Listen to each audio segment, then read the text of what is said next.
Thank you very much, ladies and gentlemen, for coming. My name is Simon, and it's my great privilege to be able to welcome all of you to Oxford on behalf of the Centre for the Study of African Economies for this 2013 annual conference. We've got a number of very interesting plenary sessions planned for this conference. We begin this afternoon with a plenary session, broadly speaking, on an issue of investment. I think all of us as economists care a lot about investment. I think if we're academic economists, it's central to any kind of intertemporal model that we write, whether micro or macro. If we're policymakers, it's fundamental for thinking about who policy is trying to help and over what kind of time horizon. And we start with an issue that I think is surely one of the single most important investment decisions that any of us will make, either individually or collectively, either in a developing economy or developed. And that, of course, is thinking about the issue of investment in education. We're very fortunate today to have a very diverse range of opinions to be presented on this topic.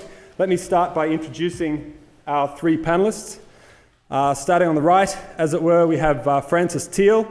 I think Francis is well known to all of us who've been to CSAE conferences before. Francis came to Oxford and to the Centre in 1991, was here for 21 years until his retirement last year, 16 years of which he spent as Deputy Director. He has an extremely broad set of research interests, including issues of firms, labour markets, formality and informality, entrepreneurship and education in Africa.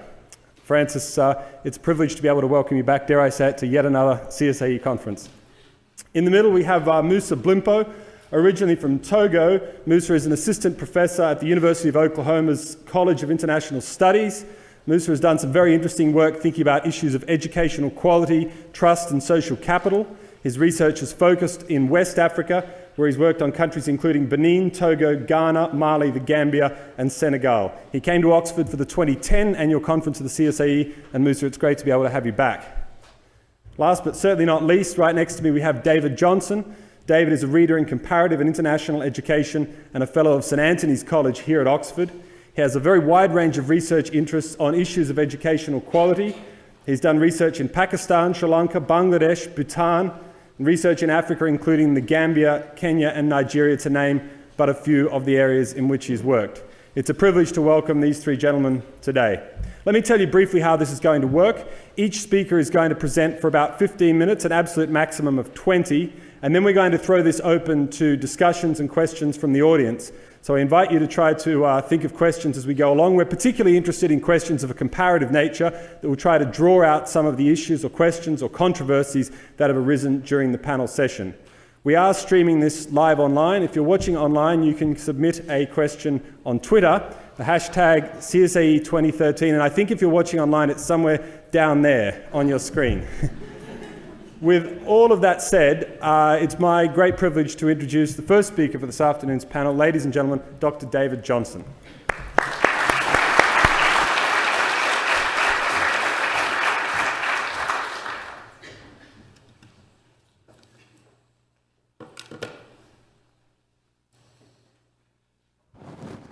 Afternoon, everyone. I'll start by saying I'm not an economist. I'm a psychologist that looks at and works with education in a comparative way. I've done a huge number of studies on education, some of them longitudinal, that looks potentially almost solely, I may imagine, at the functioning of educational systems in Africa. Today's talk will raise some important issues about educational systems. I mean, the conference talks about investments into education. The questions that I will raise is how governments make sure, or should make sure, that those investments are protected. And one of the key issues for me is governance. Governance in respect of looking having an oversight of educational investment in the educational system, but also governance in respect of understanding the human resources that are available in education, such as teachers and the management of teachers, investment in understanding how resources are used or could be better managed with insights into educational data, particularly trend data, that comes from national learning assessments. I'll argue that not enough data of this kind is available. The paper will a bit like a computer game that has 3 levels. Start briefly by saying what it is we know about education, and I think we know quite a lot, so it'll safely navigate through the first level of this computer game. Throw up a few slides that I'm sure would be quite familiar to most of you.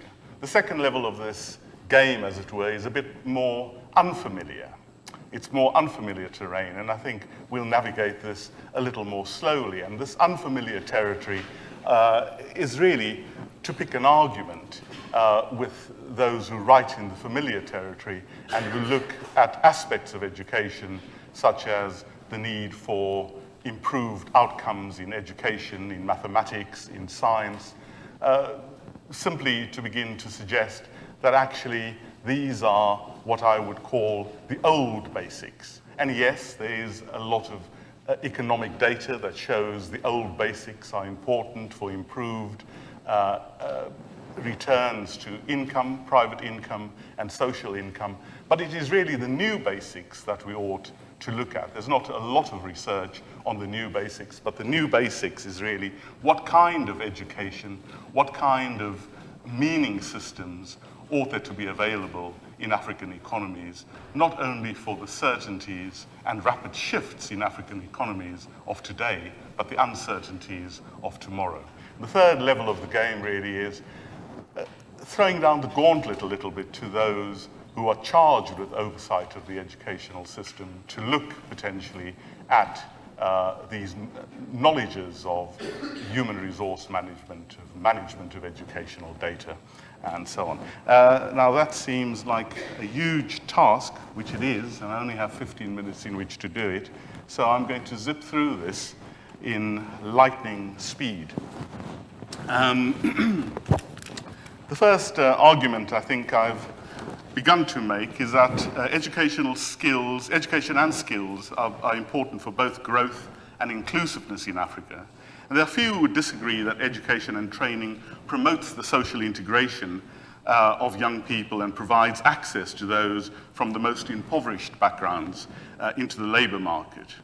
But as we witness a rapid global transition towards a knowledge economy fueled by rapid technological change, expansion in the scope of information and communications technologies, and the diffusion in both new and transitional economic sectors, a large proportion of Africa's labor force is stuck in low productivity areas. And this must raise important questions about the nature of knowledge, the kind of skills and dispositions that African youth will need for participation in the rapidly changing landscape of African economies. Significantly, the paper argues that the quality of education impacts on individual outcomes, on the quality of economic growth, and on human behaviors in ways that facilitate the achievement of a wide range of development goals. But it is found to differ widely between countries, where children who live in African countries not only receive fewer years of education, but also reach lower achievement levels. And within countries, between boys and girls, and between the poorest and wealthiest households. Also, that transition to and completion of lower secondary and secondary education in Africa compares unfavorably to other world regions, notably in gender parity and in socio-economic status. And in tertiary and higher education, which is also essential for growth, the pattern is similar. But worryingly, there are questions about the relevance of education to the demands of the new economy, or the mismatch between skills and jobs. And as I've said before, the point about the political and policy oversights in these really important areas. And these are, in my view, by far the most important and pressing challenges to education and inclusive growth in Africa. So I won't rehearse the links between education and inclusive growth, because a lot of this, as I've said, is quite familiar territory. Education is important for growth, but if it is not accessible by all, and if the quality of provision is uneven between one group and another, those who benefit most from access and quality are more likely to benefit from opportunities in the new global economy. To put it simply, the rapid transformation of the global and of African economies favors the learning rich, those who have had access to superior educational opportunities, and leaves the learning poor by the wayside. Indeed, this gulf is widening because, as various people argue, weak institutional and regulatory and business frameworks remain pervasive problems despite efforts made by African countries at reforming and restructuring their economies. And unless economic growth in Africa is shared and inclusive, the significant achievements will not translate into economic development and poverty reduction. As I said, this is familiar ground. Most of you will have seen and understand these illustrations, and I won't spend too much time on this. Despite relatively large investments in education in Africa, and here you see the percentage of investment in sub-Saharan Africa actually outstrips investment in many other world regions. And a rapid increase of youth with education in Africa, again, you can see that really by the end of this decade, 60% of boys across sub-Saharan Africa will have completed primary school, compared to 56% of girls. Over the last 30 years, primary completion rates for boys have risen quite slowly, from about 48% in the 1970s, compared with a sharper rise in primary completion rates for girls, starting at 30% in the 1970s to almost double that today. And I think there's a graph that shows that somewhere. Never mind, I'm sure, oh, there it is. So really, educational attainment, and that term will be understood in terms of the trends of attainment of primary, of lower secondary, of secondary education. There you can see the graph with a very sharp rise of female or girl students across a number of years. And the gender parity gap, as much of the literature will confirm, is closing quite sharply in primary education. But for those enrolling in secondary education, in relation to the growth of the school-age population, Africa still lags behind. And an interesting comparison is the comparison between sub-Saharan Africa, East Asia, and the Pacific, where the graphs speak for themselves, both in terms of the sharp rise in educational attainment and the closeness of gender parity in those regions. And also for those who complete lower secondary education, hugely important. I mean, if I had more time, we could dwell on the differences between the private and social returns to education, and indeed why secondary education is actually important in this respect. In secondary education, and there you can see also not only the great differences between a selected number of countries in sub-Saharan Africa with those in East Asia and the Pacific. The general conclusion, quite evident from those graphs, I think, is that Africa lags behind in completion of secondary education. Or for men and women across different levels of education. This is a less clear graph. I think my skills in technology have rather let me down there, but it's a graph that should explain the gender parity ratios in various countries in sub-Saharan Africa compared with those elsewhere. Africa has made rapid progress in providing access to tertiary and higher education, and again you can see those projections into 2030, but it is not fast enough when compared to other countries. In spite of the enormous amount of resources devoted to the provision of higher education in African countries, Africa continues to be endowed with a relatively low stock of higher education human capital, partly because of the small base from which it started, partly because of the inefficiencies in the production of higher education human capital, and partly because of emigration by educated Africans. Again, that is a very huge topic in its own right. Access is uneven between countries and within countries, but it does favor males. And it favors those living in urban areas. And indeed, those from more privileged backgrounds. And those who are able-bodied. But higher education is insufficient in many African countries, and the percentage of graduates in science, engineering, and agriculture is low. In relation both to the needs of the traditional economy, so despite it being a vast sector with much potential for employment, very few African graduates in Africa major in agriculture, and in relation to the new economy. So employer surveys from African graduates suggest that there's a weakness in problem solving, in business understanding, in computer use, and in computational skills. And here you see some of the results of that survey. Many job seekers have advanced qualifications, but not in the skill sets required by employers. Most job seekers have no skills, 41%, which accounts in part for unemployment, which is a really important aspect, of course, of the paper.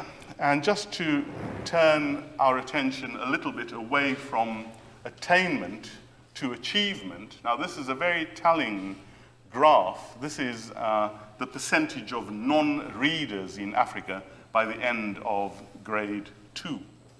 I'm at the moment supporting a World Bank funded project in Sudan, where I'll be conducting a national EGRA, early grade reading assessment, which is what those data there suggest. And early trials of the instrument is beginning to suggest a similar, quite disheartening picture.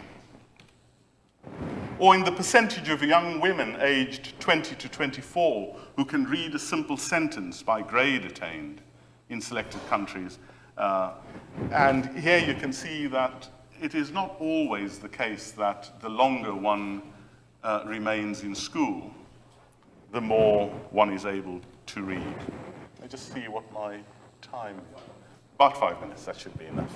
So the last element of the paper then is this question of oversight, the governance of education. The role of the state is crucial in oversight of the educational system. Here we've seen a picture of educational attainment in Africa compared to other world regions. We've seen a picture of educational attainment in selected countries in sub-Saharan Africa compared with each other. And it is quite clear that the financing of education is different across many African countries. There are countries that make higher investments in education than others. It is not always the case, though, that the investment in education, those educational systems with higher amounts of investment are also those that produce the highest quality of outcomes. Again, it's probably familiar territory for economists in the audience, and you will perhaps have read or be knowledgeable or indeed have conducted yourself public expenditure tracking surveys. Important they are in beginning to expose and beginning to give insights into how educational financing is managed from the center and what proportion of it reaches frontline services.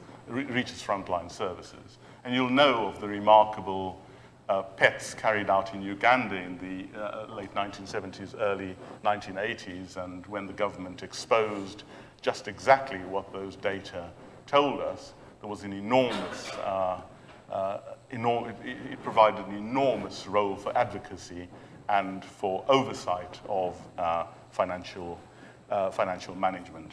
The management of human resources like teachers, again, there's not enough time to go into this, but I've just returned actually last night from Nigeria, where I'm working in a further 6 northern states, having conducted huge surveys in 6 states 2 years ago that look at teacher knowledge.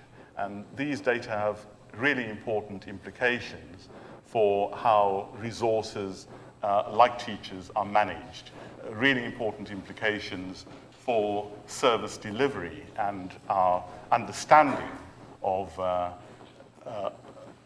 the quality of these.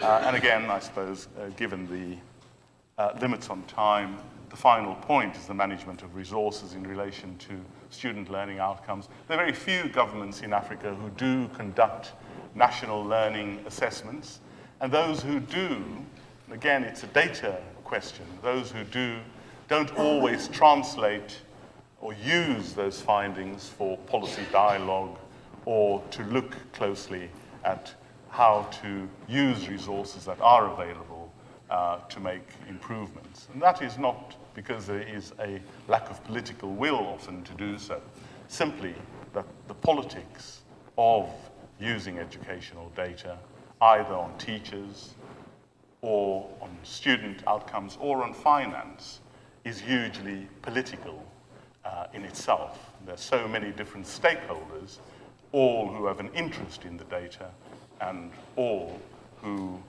either ensure that there's a facilitation of its use or who contribute to the bearing of such kinds of results. Well, I hope I've stimulated or provoked some questions.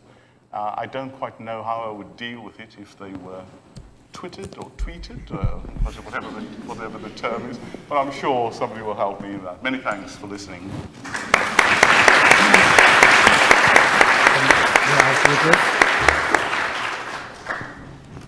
Thank you very much, David. The second presentation will be from Musa.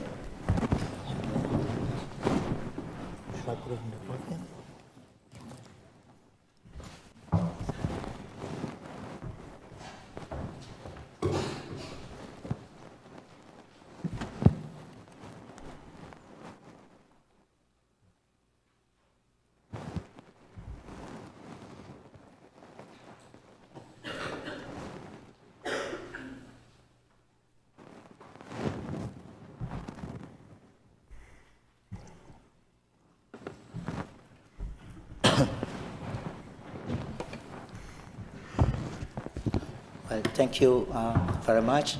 It's my privilege to be here. And I would like to take a minute to thank the organizers and CSA leadership for bringing together so many scholars from around the world to think about challenges on the African continent. And I would also like to apologize upfront for the quality of my voice. I lost my voice yesterday, and it's coming back very slowly. So when I was first asked to speak here, I initially wanted to talk about a 4-year-long research that we've done in the Gambia. But as I thought more about it, I thought we would be better off if I use that research to highlight a bigger point, which is a link between research and policy making on African continent in many African countries. So basically, I'm going to be talking about research we've done in the Gambia and using experiences from there to highlight this link. In my view, the current challenges on the continent, as far as education policies are concerned, the first one is really about managing this sector that has grown very big and very rapidly. And the second important point is partly what David talked about extensively, the quality of learning. Okay. Now, where is research at right now?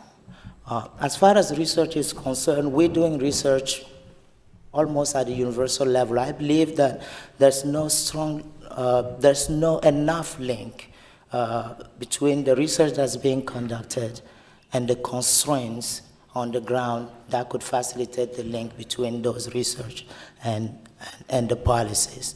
Okay, so the research are usually policy relevant by design, sometimes even designed to tackle a very specific problem in a very specific country. But we also can say that there's been a very limited impact from all that we know in education policies that David has talked about. When you look at the outcomes and where we are at right now, it does appear that there is no very strong link between all the knowledge that's being built and the possibilities of using it, right? But policy, I think, on the continent are still at a very basic level. Policymakers are struggling with very basic things, where as researchers, we are at a very different frontier, looking at very complex policies, okay? And in that sense, sometimes the obvious can turn out to be the most policy relevant thing, and I'm going to be talking about that partly today. So my talk is gonna be drawn from this work that we've done in the Gambia. So I'm gonna give a very quick, that will be the fastest presentation, the shortest presentation of that work that I've ever done. In 3 slides, I will try to summarize what we've done over 4-year time, and what cost well over $2 million US. Yeah. So this has been a very collaborative work, and one of the success was actually that collaboration between the Minister of Education and the Gambia, the World Bank, and the DFID, who all contributed financially and also with expertise at different level. The background, this is being done in the Gambia between 2008 and 2011. And over 4-year time, we have consistently collected data every year and monitored the progress of the research to ensure that we understood all the aspects of it. We excluded for this particular work 2 regions of Gambia, the North Bank, because it was previously used to pilot this program that we are evaluating to understand some of the contours of it before. And we also exclude this Banjul area, which is the most populous area of Gambia, but also the most urban part of area where you find all the private schools, and it's distinctively different from the rest of the country. So the research is really focused on the rest of Gambia, except for the North Bank and the Banjul area. The general background on education in the education sector in the Gambia is pretty similar to many other African countries, where you have very high enrollment, but then when you look at the educational outcomes, as far as learning is concerned, you can see very, very big problems there. So this slide is basically supposed to summarize everything that we've done. So over 4 years, we had split 274 schools into 3 groups randomly. Yes.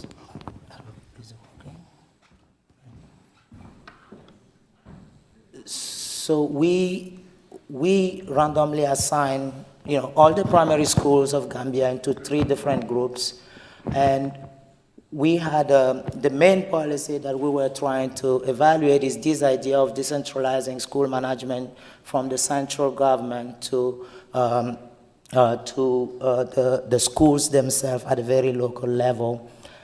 So in the control groups, all the schools received basically what is called a management manual that was developed from experts, actually from the UK here, because the Gambian education system is sort of modeled on the UK system. In another group called the grant, we gave those manual plus some money, because part of the recommendation in the manual requires some money to implement. And then the main policy we were evaluating, called the whole school development policy, included an extensive school management training, with the idea that at the local level they might not have this ability to implement and monitor all the policy. And what we've found is basically that only will the whole school development that we've seen some important changes, but only on participation. It has reduced substantially absenteeism rates, but then we see no effect at all on learning outcome. Okay, so this is basically over $2 million, 4 years of effort from a big number of people to try to get to the bottom of this, but this leaves very, very little to policymakers to work with because the outcome of interest, this might look impressive to you in terms of reducing absenteeism, but they are interested in learning outcome, and that was the main idea from the start. So what do we do from here? Usually you have academic debate. From here you can argue, well, had it been 8 years instead of 4 years, maybe you will start seeing those changes happening. But you know, you're not going to make policy with that. You're not going to change the way things are being done with this kind of results. So in fact, that's exactly what we've done. We explore different ideas, different hypotheses that could explain this result where you see reduced absenteeism and yet no learning outcomes. Okay, but you know, in doing all of this, of course, these are all going to be less rigorous than the very first idea that we wanted to evaluate. And we're not standing on very strong faith by recommending something from these different hypotheses to the government. So this is taking me now to the second point. My point is that we have very complex policies like this, and sometimes it's not even applicable. The broader point really is even the idea that the assumption that if this had worked well, there is a possibility that the government will take power away from the central government, the ministry, and then give it to the local authorities or to the school themselves. Even that premise could be wrong. I think it could be wrong, because that is not likely to happen. And one way to see that this could be completely wrong is that in all the places where you have these school management evaluations happening, you never really see, even at the evaluation level, that power is being really relinquished to the schools. It's usually about a grant that people are trained to manage at a very local level, with no power to fire a teacher for wrongdoing, with no power to divert resources in different ways. So this takes me to the second point. I want to make a point that if we do research where the policymakers are actually concerning what the policymakers are really struggling with, they will listen and they will use it. I understand that there are political economy considerations, but I also believe that there is a potential inadequacy between the research and the real questions on the ground. So let me take the idea of teacher quality, right? So what does the research say? You know, people who work on this will agree that observable characteristics don't have very strong predictive power in terms of identifying a good teacher, okay? But when we're talking about observable characteristics, because this research is usually done in the context of developed countries, we are thinking about teachers having certificates, having diplomas, or having a longer experience versus not, right? So because of this research, you will see also pushes on the continent about performance pay, about giving incentives to teachers based on student learning outcome. And there's been some pushes for that based on this research.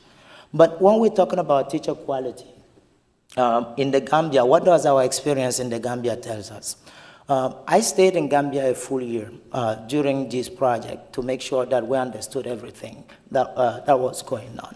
And after 1 year already, we realized very quickly that there is a problem with the teacher quality.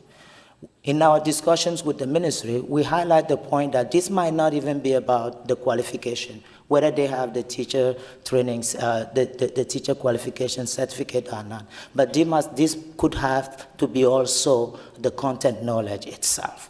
And the government agreed, because we had the government on board for this project. They agreed, and the teacher union also agreed, because they're really working together in the Gambia to try to improve the system. They agreed to give a content knowledge test to teachers, actually. This is very rare to be done. It's usually not even on the table. We've done this in the Gambia, where we gave content knowledge tests to over 1,000 primary school teachers. And the difficulty level was basically drawn straight from the books that they're teaching in the primary school level, from grade 1 to grade 6. So what do we get? Instead of giving you composite result of this experience, I chose very specific questions that we ask teachers. Okay, so if you look at the second bar, for example, you give the word enormous, and then you propose 4 words, and one of them is synonymous of enormous, and the teacher is supposed to identify that. These are exercises that you'll find in the books that are being used to teach students as well. And only 54% of teachers were able to identify that. All right. Now, starter, 40%. Even a simple exercise like the children work in dash silence during the test, whereas you will expect them to use complete silence, but you still have nearly 15% of teachers who were not able to find the right word right there. We could do the same thing for math question. So the math question ranged from very simple question like 2 plus 1 to more complicated one that you can find in grade 6. And these are the kind of result that you might get from testing the teachers. Now, where is the point that I'm trying to make? The point is not that this is bad. The point is really that we are looking at something else. When you compare this to the research that's being done, when you tell policymakers that observable characteristics don't matter, it is not true in this case. It doesn't matter. It's just because we take it for granted that teachers know already the content that they are teaching, and therefore having a master's degree or a bachelor's degree doesn't matter. And that debate is a valid debate in the United States, but it's not here. Policymakers can easily agree that this is a big problem that needs to be fixed. And indeed, the Gambian government did agree with us, and they've taken very strong measures. One of the important measures they've taken is basically, because there is difficulty to replace teachers, you can't go around and find teachers that easily. Even though you can bring in a lot of students overnight, it's hard to find teachers. So they have reallocated their own resources and put aside $5 million to train teachers. And they have tried to establish what they call learning centers, where teachers can go there and receive training from somebody in the capital city in the interactive manner, right? So this is a very strong policy response to this part, which will not even appear in the research paper that we will put together to try to put out there as knowledge in the academic world. So that's one example to highlight the fact that research might not necessarily be what we're thinking about when it comes to policy. This is very basic level. The second point that I'd like to talk about, if I still have some time, 5 minutes? Okay, okay. Did you say even less? Okay. Okay, so I'll take 3 minutes to talk very briefly about class size, for example. Here as well, we have research, showing that this is very important. One of the most important of these research was done in the United States. It's called the Tennessee STAR program, and another one was in Israel, and they both find very important results as far as learning outcomes are concerned. But in each of these cases, again, we are talking about class sizes of 40 that can be turned into 20 or 30 something. Or in the case of United States, we're talking about 22 kids versus 15 kids. But when you take this knowledge from research in Africa, what are we really talking about? You know, I could show you some statistics, but I realize I might actually show you something that hit right home. This is the report card of my nephew in Togo. He's in the, this is the third trimester. He's in St. Kiem. St. Kiem is what I would think would be grade 8 or something like that. And here's how many kids are in class with him. 109, right? Now, I have offered to get him in a private school, but I was told that that is not a good option because there is a very different discussion when it comes to private schools in Togo, right? So when we're talking about this, it's clear that we're talking about something else here. And instead of thinking about class size, maybe reducing the class size, which might not be even possible in this context, why don't we think about other questions as well? For example, how to teach kids when they are 109 in a single classroom. We could do research and try to find ways to get there.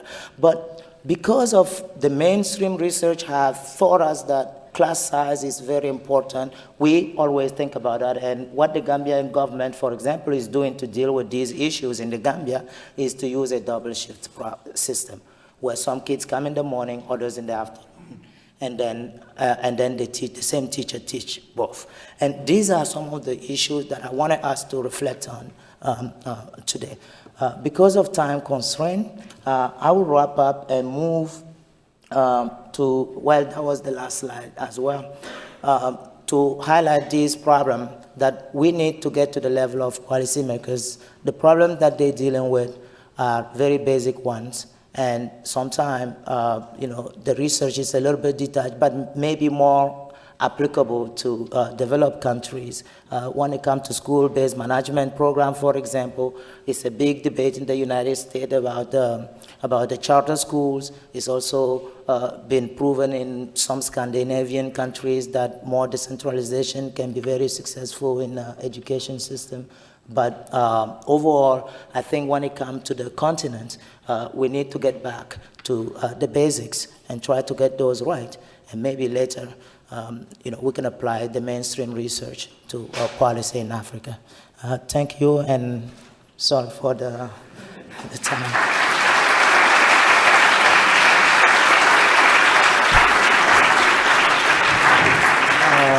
Thank you very much, Musa. And our final presentation from Francis Teal.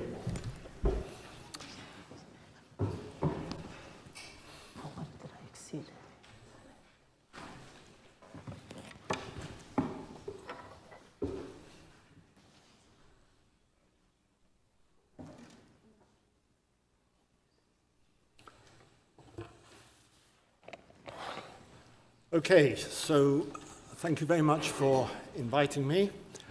I only need to leave the center for the rate of increase of the size of the conference to accelerate markedly.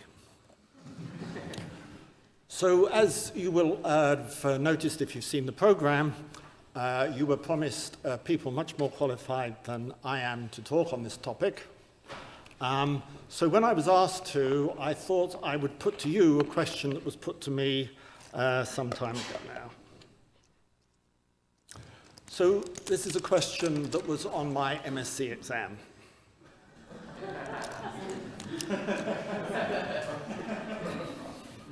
Now, one of the things that puzzled me when I came to Oxford was that I was asked to teach in some courses, and I noticed that the questions didn't change. So, you know, I asked about this and I queried it, and I was told, yes, that's absolutely right. We don't change the questions. It does save an awful lot of time. But it's not a problem, we just change the answers. So the frame of my talk is, well, do you agree or don't you? Now, I'm going to begin with some stylized macro facts, which you're going to be familiar with. I mean, what's the big story in Africa over the last 10 years? It's the chart to the left. The chart to the right as it were, it tells you the story up to 2000. Sub-Saharan Africa is going nowhere, other countries are going places rapidly. So what about the more recent? So here's a chart showing differential growth rates, and these growth rates are in local currency units. And the pattern for Sub-Saharan Africa is really quite dramatic. There's a steady increase in the growth rates. Now let's look at the growth rates of education. As you've seen in the first presentation, the growth rates in Africa have actually been higher than in other countries. Now let's bring those two charts together. I know nobody imputes causality from cross-section, but should you wish to do so, that chart is telling you the faster you can get your rate of education growth down, the more rapidly you can get the rate of GDP up. So, is there anything behind that correlation? Well, let's look more generally. The left-hand chart tells you what happens if you look at in levels. There does appear to be a strong correlation between the level of GDP and years of education. Now look at changes. There's almost no relationship whatsoever on that cross-section of countries over this period of time, which is up to 2000, between changes in GDP and changes in education. Okay, what do we mean by inclusive growth? Well, one of the things we clearly mean is that the poor get richer, preferably at 5% rather than 0.5%. Given we know what it is we want, how do we get it? And I think in one sense, the answer to that question is very easy.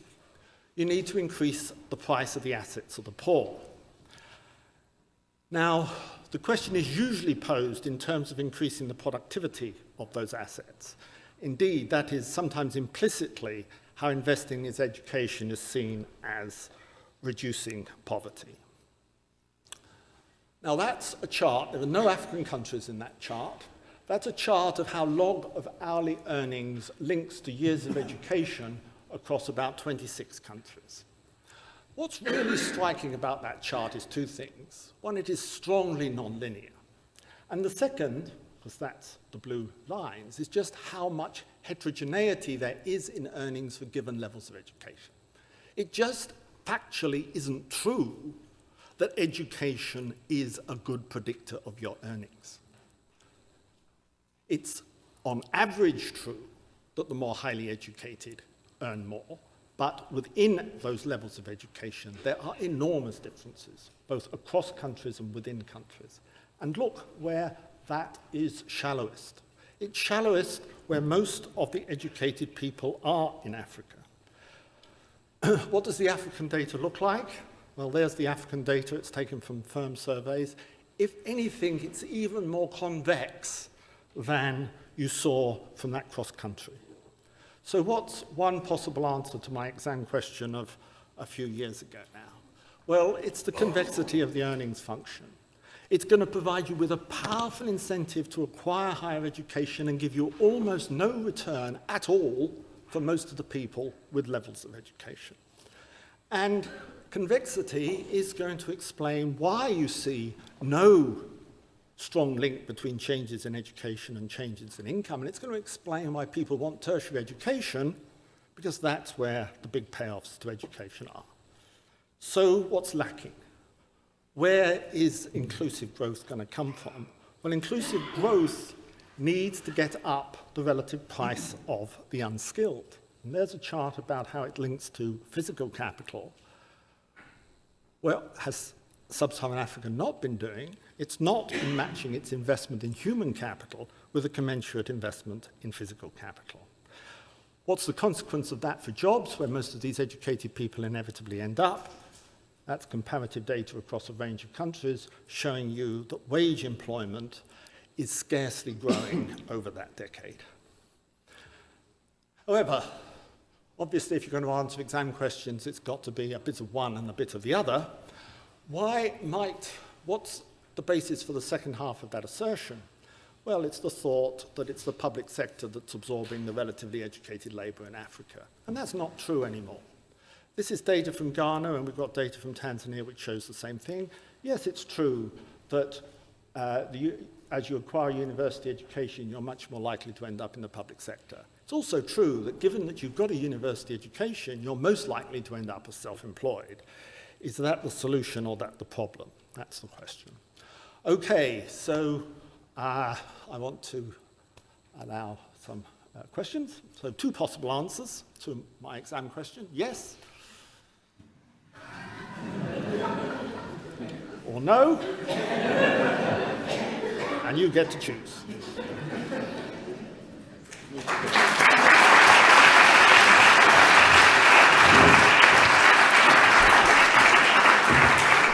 Thank you very much, Francis. One of the interesting comments on Twitter has been that we're not quite enough like a US cable news show. So this is the cable news component of this afternoon's forum. We're going to have microphones around. Can I just ask, if you're sitting on the stairs, can we just make sure there's a clear path that Rachel can come down so that we don't see her trip over? Okay, can we have any questions, please?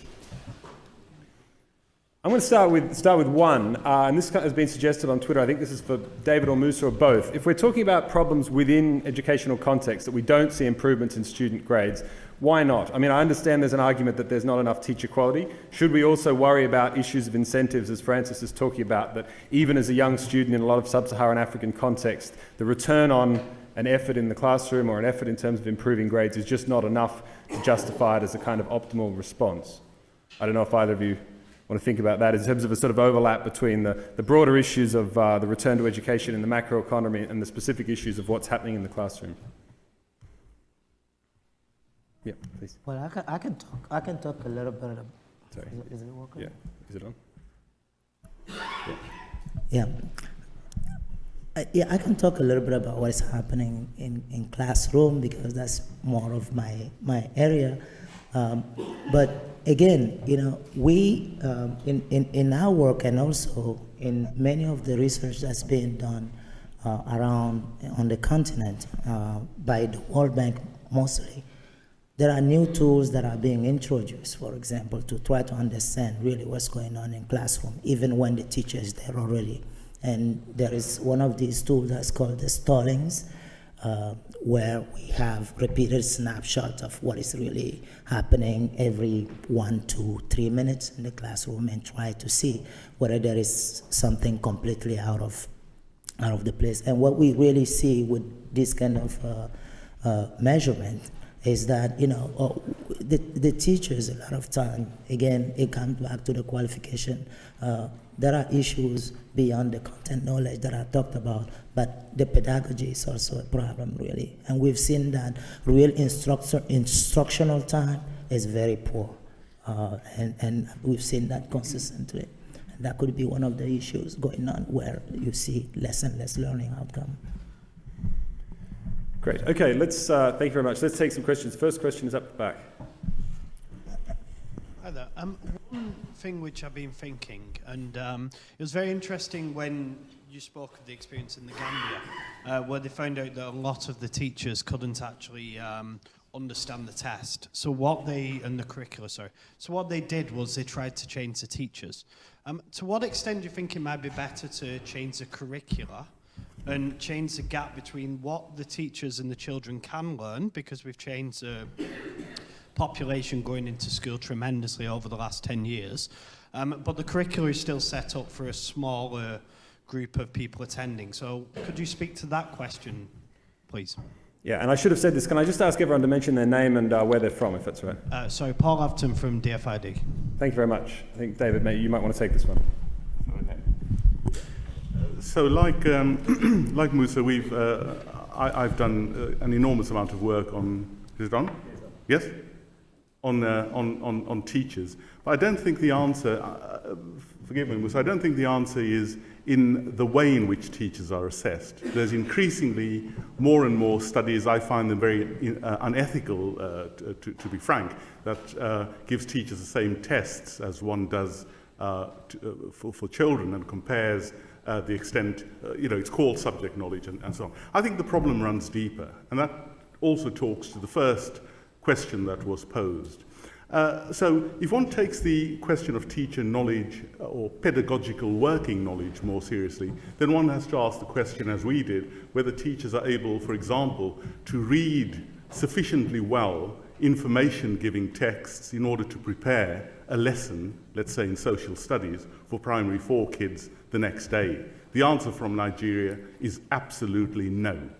Are teachers able to, for example, when given authentic pieces of student work arising out of classrooms, 3 pieces of text, for example, a letter to a friend talking about your new school, are they able to discriminate between these 3 pieces of text sufficiently to put in place strategies that allows for the support of the weakest learners as well as the strongest learners? The answer from Nigeria, a resounding no. And one final question, are teachers actually able to work with educational data at the classroom level, showing, for example, test scores for girls and boys in mathematics, science, and social studies, enough to be able to answer questions about in which subjects girls do better than boys, and how one might actually do something about that. So I think the problem is much deeper than subject knowledge, and I think it's worth investigating those sorts of questions to understand a bit more about student learning outcomes. Thank you very much, Francis. Maybe I can ask a very unfair extension of that question just before we go back to the audience. To what extent do you think that convexity is driven by the syllabus? I mean, is this about a syllabus that emphasises generic skills that are really only useful when people, as it were, get to secondary school? Possibly.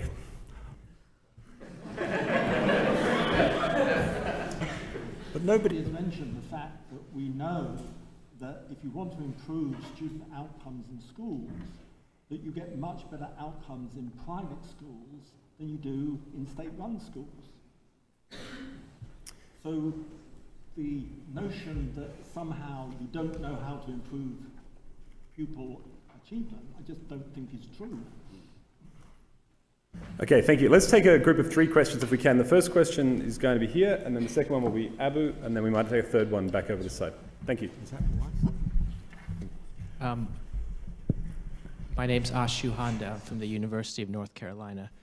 I think one of the messages I got from Musa's presentation is that we basically, it's not rocket science. We kind of know what the problem is. Over coffee, I was talking with a delegate from Namibia, and we discussed briefly the Namibian education system, and in about 5 or 10 minutes, we identified the key problems and figured out what the solutions were. And so then the conversation turned to, well, why doesn't it get done? And so I guess my question for the panel somehow is, it seems like for a lot of this stuff, we know what the issue is, so do we need another fancy randomized controlled trial to, establish that? What does it take to actually get the thing, going in the right direction? Thanks very much. We'll take a question from Abu and then a question from the gentleman right next to that one, right there. Yeah. Abu, yeah. Thank you. Abu Khan from University Cheikh Anta Diop, Dakar, Senegal. I have just a question on the use of local languages to improve content knowledge. You talked about the mismatch between the skill and the jobs, and the difference we can see between the knowledge and the diploma. As you know, if you are an Italian, you can get more rapidly what you are learning. And in Senegal, for example, even for a student with a bachelor or master degree, you can see that they speak bad French. Their French is worse than my English. And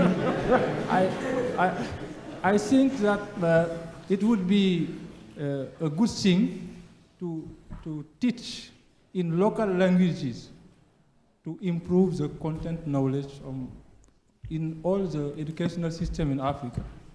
Thank you. Thank you, Abu. spent the whole term being very polite here as a JEE fellow, apologising about the standard of his perfect English. But thank you for an interesting question. Let's take one more in that group, and then we'll see what the panel has to say. Philip Verwim from EKRS in Brussels. So I was wondering, Dr. Johnson, if you know what's actually driving this narrowing of the gender gap in primary school. So that's actually very good news, but of course it means also that the schools are getting more and more full, up to 100 students per classroom. So additionally, do you know why parents keep on sending their children to school even when the classrooms are so crowded? And so what's actually driving this closing of the gender gap? And the same question actually for teacher quality. What's driving actually this low teacher quality? Is that the fault of university education? Is the standards are so low? Or are the best students taking other professions? Is it the low pay in the rural areas? Do you have an answer to that, Dr. Blimpo? Thank you. Okay, let's start with the last question there on what's driving perhaps the gender gap. If we can focus on that initially. David, if you want to take that. Well, what drives the narrowing of the gender gap, gender parity, I think, is the getting together, I suppose, of governments with donors. The gender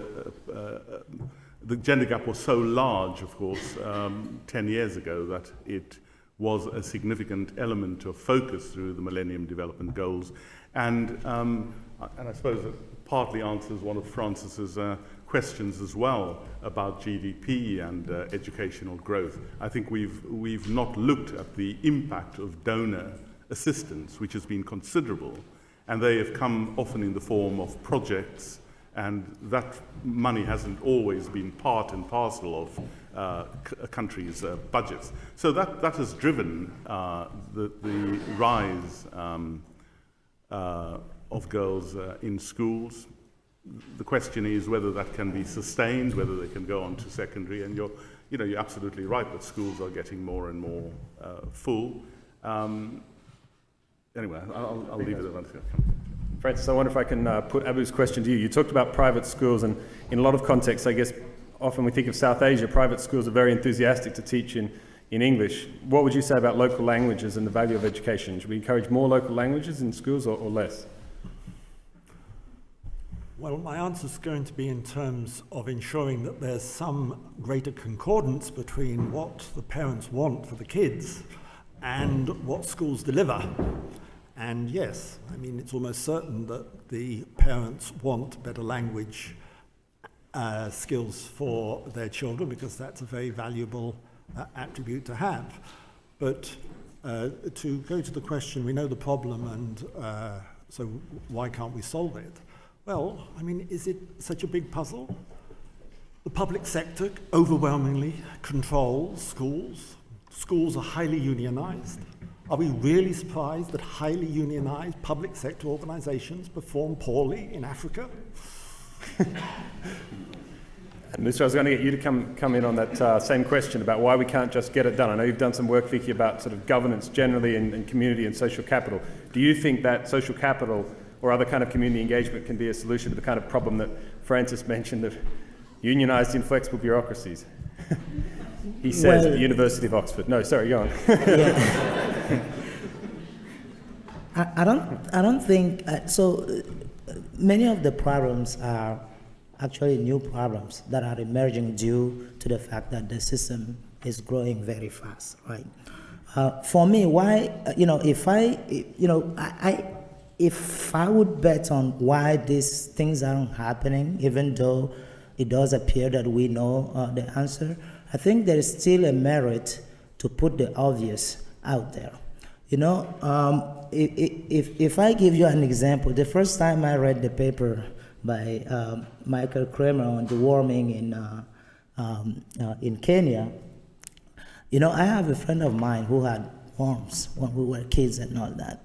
And when I read that paper, what came to my mind is like, really? You really need research to know that you should deworm a child have worms in there? But that's what you need, actually. You needed to put it out there the same way we get a very quick response when the obvious comes out there about the teacher content knowledge. It's obvious to everyone that you can't teach things that you don't know, right? So a lot of times these obvious answers are obvious, but we still need to document them and put them out there. Also, if I take the other ideas that I didn't get to, for example, the EMIS, Education Management Data Systems, right? A lot of policymakers on the continent still, when it comes to thinking about policy, they still think about the census of schools as one of their only way of getting to understand the problems. Whereas you can sample a small number of schools or a small number of kids carefully using statistical techniques and be able to monitor your system throughout the year, because you don't have resources to do a full census the same way that the US can do it or the UK can do it. So I think getting to those basic fundamentals and using some of the techniques that are available out there can help put those obvious answers in front, and the obvious answers are also easier to be understood by the public, and with public pressure, it's likely that people can act. Thank you very much, and I think David wants to come back very briefly on the same point. Let's come back very briefly on this point, and particularly the point about unions. I spoke about this Nigerian study. There were 19,000 teachers census in one state. Results were absolutely awful. And one of the issues in doing the study was that trade unions stepped in and said to the state government of Kwara, actually, you can't do this study, and particularly because the government of Kwara was quite prepared to sack teachers that were underperforming, particularly those in the last 25th percentile. So here's an interview with a governor of Kwara State, part of an interview. He said, "We had promised that the results wouldn't be used to sack the teachers that failed, but everyone who refused to write the exams would earn an automatic sack." So you had 19,000 teachers turn up for the test. He says, "I received the result of the test with a big shock. In fact, it paralyzed me. I couldn't get out of bed. Only 75 out of 19,100 teachers passed the exam with an average score for the 4 papers were analyzed. Just 7 of them had 80% or above in each subject. This means that only 0.4% scored 80%. But this is the important point. He says later, "We contemplated whether to kill the result or to publish it, because we were concerned with the image of the state and how it would portray our educational system. We invariably decided to publish it so that other state governments would know that there is a problem in our own educational system." 6 other states followed Kwara in doing this.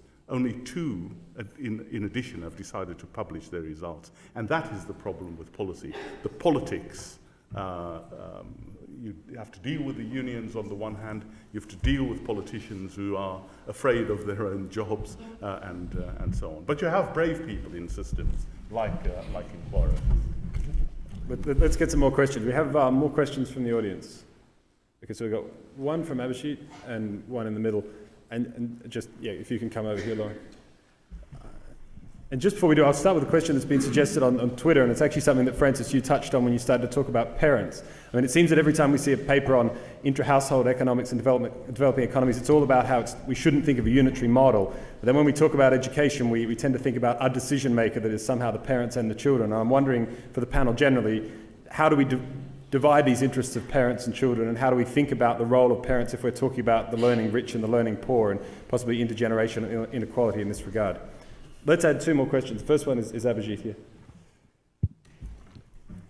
Hi, I'm Abhijit Singh from the University of Oxford. The 2 things that I'm hearing come out are, one is about private schooling and the other is about political economy in the state sector. Right? Now, private schooling outcomes, even though they're a lot better than state school outcomes, they're still pretty shockingly bad. And the message I'm getting is that regardless of what we know might work in the state sector, we don't know how to actually implement it. So is the next implication of that we should stop researching in the state sector, because we'll never get reforms passed, and increasingly what we should be trying is interventions in private schools and possibly access schemes for private schools? Or how do we even start thinking about this? Thank you very much. And one more in that group. Albert Zufak, World Bank. I would like to ask the panel to clarify for me the notion of skills mismatch. It was mentioned a couple of times, but I do understand quite well what skills mismatch is for some East Asian countries where countries are moving up the technological ladder, yet the quality of the students is not following suit. But in the case of Africa, where most of the formal jobs are in fact in low-skill, low-wage manufacturing, where if you learn from the East Asian experience, workers actually need 2-3 weeks of training straight from their villages to actually produce garments. I wonder what exactly we're referring to when we say there are skills mismatch in Africa. Thanks. Let's start with the last of the three. Francis, this might be for you. Well, I'm hesitant to suggest that you might want to switch the attention from how do you increase the supply of education, which I realize people here have a strong interest in, to how do you increase the supply of jobs for the relatively unskilled people that your education system is producing. And it seems to me that it's completely unrealistic to think that you're going to have any impact on inclusive growth, and yes, unless you address that jobs issue. It's just fanciful to think that you're going to get education up to a level where it's going to have a big impact on a sufficient number of the poor to enable them to meaningfully be included in a growth process. And just to come back to Simon's point about who's making decisions, well, I'm sure that the decisions are being made and they're possibly highly prejudicial against some of the kids, but why is that such a big issue? Because the jobs for them are so lousy. And if you don't address that issue, then basically what you're doing with your education and your increase in supply and why there are so many kids in school is they're just desperate for the higher end because that's the only hope they've got. But that's because you've structured the labour market they face so that the consequences for those with junior, secondary and below are so dire. Okay, Musa, can you come on under the topic of Abhijit's question? You talked earlier about doing experiments and research on school quality. Should we give up on research in the state sector, focus on private schools where we think things might actually change in response to our results? I wouldn't advocate that. For one thing is that I'm shooting myself in the foot. But more seriously, I think there is a merit to do some research in the private sector. But what we need to understand with private schools as well is that, the general knowledge about private schools and universities is not necessarily the same in Africa. In many instances, the private schools come to life just because many people, increasing number of people, don't find space in the public sector, right?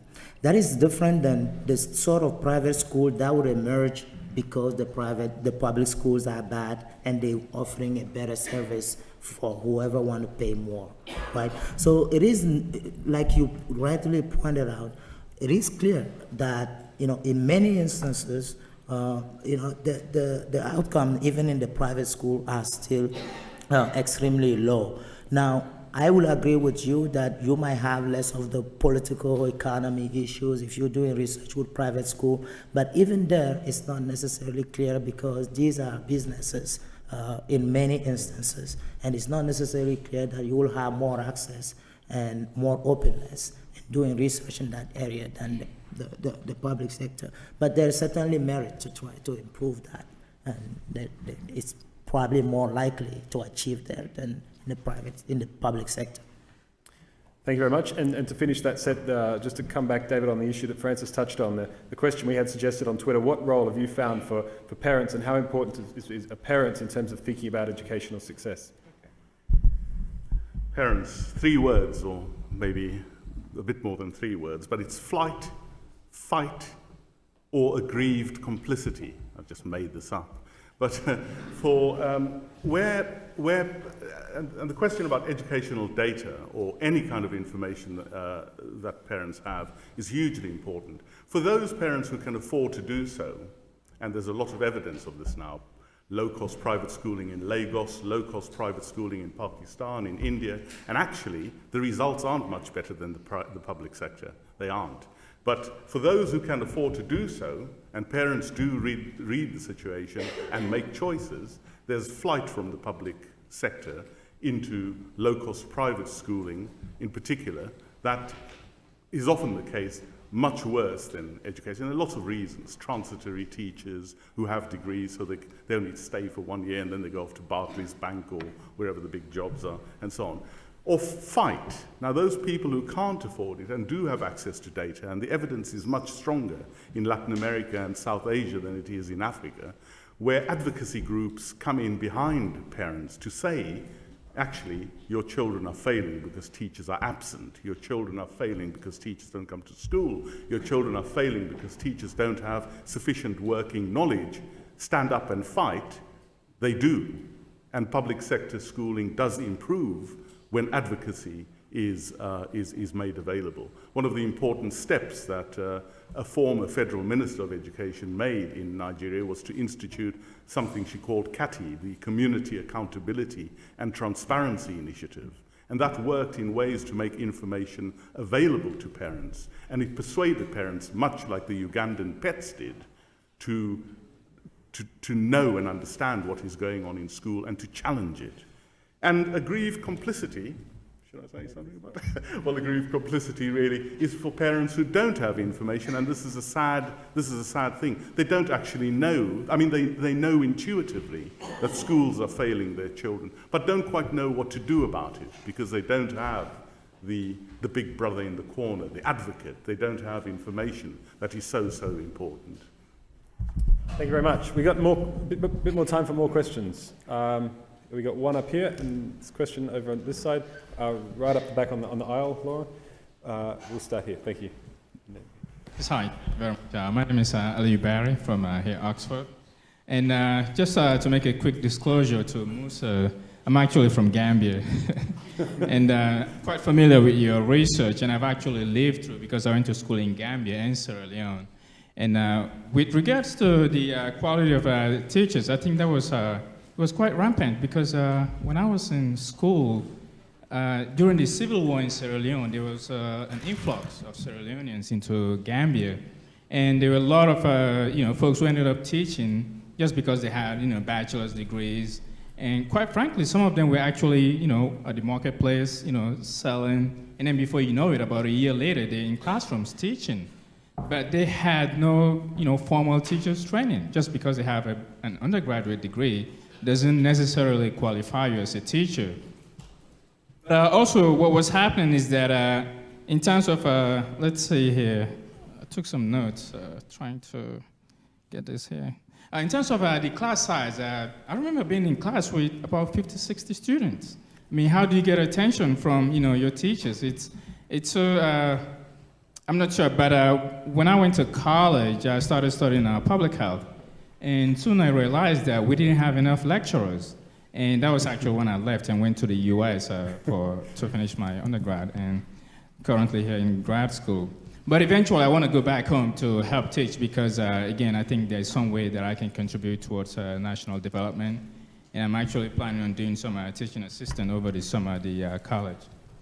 One question here for you is, what were the contents of the management material or manual? And also, just out of curiosity, why Gambia? I mean, it's one of the smallest countries in Africa, so I wasn't too sure, just out of curiosity. Thank you very much. And we've got a question on the aisle here, and then Rachel, if you can come around up here. It's on? It's on, yeah. Okay, thank you. My name is Louise Fox from the World Bank, and I would like to direct my question to the other two colleagues because I think Francis has already answered it in that the answer is either no or yes. So this is not Jeopardy. Here's the question. So all the science is saying that children's synapses are so important when they're young. And so as a result, the World Bank and other donors are making a big push for early childhood development in various forms, nursery schools, kindergartens, et cetera, et cetera. Does it make sense to take a public bureaucracy, which is already failing, as we've all agreed, and ask it to do an additional task in addition to all the pressure for it to expand secondary education, for example, after everyone's gone through primary, et cetera, et cetera. Thank you. And another question here. I'm Marisa Kutsia from visiting student here at Oxford. My question is for Musa. You had it on your slide, but you didn't actually mention it. In terms of the fact that most African countries seem to already have this information system in place at the administrative level, to what extent do you think there's a place for actually sort of deepening that EMIS data system that's already in place, but often I found in my research frustratingly not sort of kept up to date and not actually administered really well? To what extent can we actually try and sort of build out that information system to use as a feedback loop, in different ways, but also including in ways that David suggested in feedback to parents and other interest groups? Thank you very much. So Musa, it seems you're in demand in this round. Why don't we take your two questions first, if you could give a brief answer. The question about deepening the data system, and also then the couple of questions about the particular empirical context you chose for your work. Okay, so let me start with your question. So, by the way, the class size is not large in Gambia. It's around 40 per classroom, but they achieve that by having a double shift system, and where some kids come in the morning and others in the afternoon. And we've shown to the government the fact that the afternoon shift receive very little instructional time, and they're thinking about ways to improve that system. You ask about the content of the management. I'll be happy to talk to you in person and give you more detail about that, because it's a very complex program, but it includes many areas that include curriculum management at a very local level as well. Right? And you ask why Gambia? Why not? That would be my answer. Right? Thank you very much. Let's come back to Louise's question. It was not for Francis, and Musa's answered too, so David. I'll take that. Thank you very much for the question, Louise. I think the first part of the question is absolutely right. I would agree that the earlier one starts education, the better in respect of progression and so on. I think the research is absolutely right on that. The implication you draw from that, so your second part of the question, I'm afraid isn't entirely right.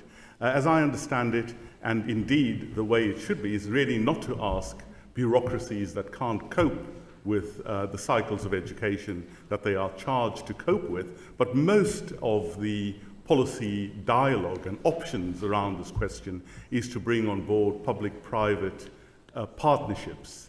One sees it in South Africa, one sees it in a number of places where private providers are invited to run early childhood educare initiatives. In some countries, like in Pakistan, this becomes a really important opportunity for employment opportunity for young mothers who run small early childhood centres in their own homes. The problem has been with oversight. You really do need to make sure that there's good quality early childhood education, particularly if you bring on board private providers. But it should absolutely not be the role of the state either to extend or to bring, bring yet another cycle of provision into play.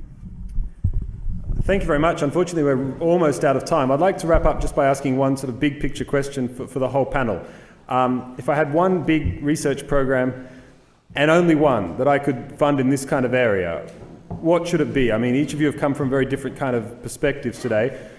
Many of us here are researchers. I'm interested to know from each of you what you think the big burning question is for thinking about education and inclusive growth in Africa now in 2013. I don't know who'd like to start with that unreasonably large question.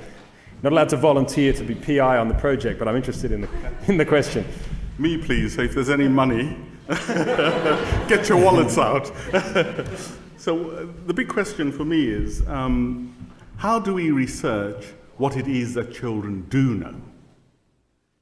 Now in the Gambia, in Senegal, in so many African countries, we know that you can ask a young tailor's apprentice to cut you a suit of clothing, and they'll do so in 24 hours, absolutely precisely measured and fitted. You ask the same child to do a test in mathematics, simple measurement and ratio, etc., it's highly likely that that child fails.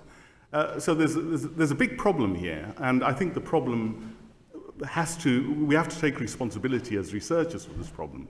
Because research project after research project after research project, for ease of management, for ease of use, for time, for questions of money, use existing tools ad nauseum. Yes, let's ask kids to add, to subtract, to measure, and so on. And the results are these constant pictures of poor attainment and so on. Actually, I don't think that is where it is. There's so much evidence that young people know so much more than we care to ask. So the question would be, how do we improve our research capabilities to ask and to try and find out exactly what young minds do know, and to think about things such as resourcefulness, resilience, and other questions that we can't easily ask because our economic programs won't allow for the analysis thereof. Thank you very much. Musa. I think I'm going to disappoint you because my answer is a non-answer, really.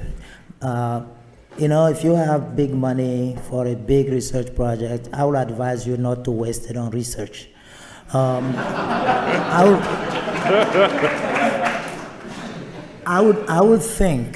would think that the way to serve research in the future in Africa, as far as education policies are concerned, is again try to get the fundamental, the basics right. That way, when we do research, we'll have true conclusions and we won't be able to hide behind, well, this other thing was a problem, this other thing was a problem, that's why we didn't get this or we didn't get that. So I would really focus on working together with policymakers to identify the basics and get them right in the short term. Thank you. Francis. Okay, so one research question, that's easy because I've retired. How can you reduce the incentive for people in poor countries to acquire higher education? And on that note, we are out of time. Let me invite you to thank our 2 student volunteers, Lauren and Rachel, and our 3 panelists, Francis, Musa, and David. Thank you very much for coming. See you soon.